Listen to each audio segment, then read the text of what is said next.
تقال العثار العظام به ويعود السلام فرماتے ہیں کہ اللہ رب العزت اس رات میں قبیلہ بنو کلب کی بکریوں کے بقدر ان کے جسموں کے اوپر جتنے بال ہیں ان بالوں سے زیادہ گناہگار لوگوں کی مغفرت فرما دیتے ہیں۔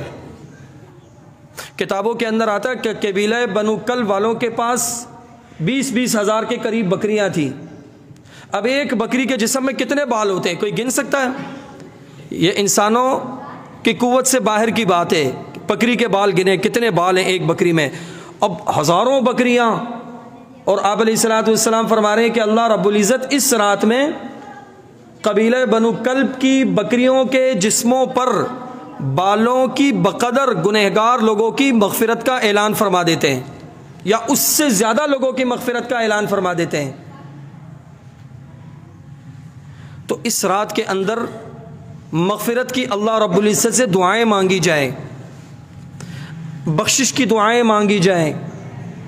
جن کی شادیاں نہیں ہوئی وہ اپنے لیے نیک صالح شریک حیات کے لیے دعا مانگے، جن کی اولاد نہیں ہے نیک صالح نرینہ اولاد کے لیے اللہ سے دعا مانگے، قبولیت کی گھڑیاں ہیں۔ جن کی اولاد ہے ان کے لیے ہدایت کی اور فرما برداری کی دعا مانگے۔ جو بیمار ہیں وہ اپنی شفا کے لیے اللہ سے دعا مانگے۔ جن کے والدین اس دنیا میں نہیں ہیں، اعزاء اور اقارب اس دنیا سے جا چکے، وہ ان کی مغفرت کے لیے اس رات میں اللہ سے دعا مانگے۔ جن کے روزگار کے مسائل ہیں، پریشانیاں ہیں، وہ پریشانیوں سے چھٹکارے کے لیے اللہ سے اس رات میں دعا مانگے۔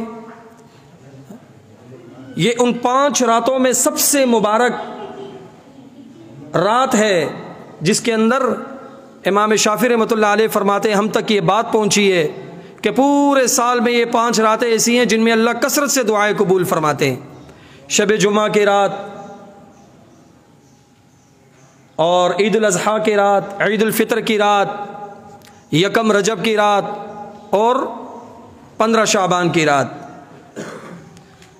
تو یہ جو پچھلی ساری راتیں 4 تو گزر چکی، اب شعبان المعظم کی 15 شعبان المعظم کی رات آ رہی ہے، تو اس کے اندر جتنی قوت ہو طاقت ہو جاگا جائے، عبادت کی جائے، قرآن کی تلاوت کی جائے، نفلوں کا اہتمام کیا جائے۔ کوئی خاص نفل اس کے اندر احادیث کے ذخیرے میں ثابت نہیں ہے کہ کوئی خاص قسم کی کوئی نفل نماز بتلائی گئی ہو، 4 رکعت کی یا 2 رکعت کی، یا اس کے اندر اتنی مرتبہ قل ہو اللہ پڑھنی ہے، اتنی مرتبہ سورہ فاتحہ پڑھنی ہے، یا جماعت کے ساتھ صلاۃ التسبیح کا پڑھنا۔ اس رات کے اندر کوئی ایسی حدیث کے ذخیروں میں ایسی کوئی حدیث ہمیں نہیں ملی کہ اس سے ایسی کوئی مخصوص عبادت مخصوص طریقے سے ثابت ہو۔ بس عام نفلیں ہیں، آپ 2 رکعت کر کے پڑھتے رہیں۔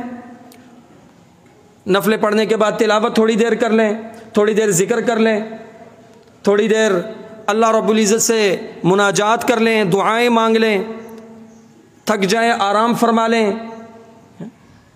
اور اگر کسی کو اپنے بارے میں ایسا شائبہ ہو کہ وہ ان تمام چیزوں کی قوت نہ رکھتا ہو، بازاروں میں پھرنے کی اس کا مزاج ہو، راتوں کو دیر تک جاگنے کا مزاج ہو، فلمیں ڈرامے دیکھنے کا مزاج ہو، باہر گھومنے کا مزاج ہو، تو بھائی دیکھو جیسے ان مبارک راتوں کی فضیلتیں ہیں اعمال کے حوالے سے، ویسے ہی اس رات کے اندر اگر کوئی گناہ کرتا ہے تو اس کا عذاب بھی دگنا ہے۔ تو کم از کم اگر وہ عبادت نہیں کر سکتا تو گناہ کے کاموں میں بھی ملوث نہ ہو، سو جائے آرام سے۔ بات سمجھ آ رہی ہے؟ اگر ایک آدمی اچھا کام نہیں کر سکتا، عبادت نہیں کر سکتا، تو وہ گناہوں سے بھی باز رہے اور سو جائے، تو شاید اس کا سونا بھی اللہ عبادت میں شمار فرما دے۔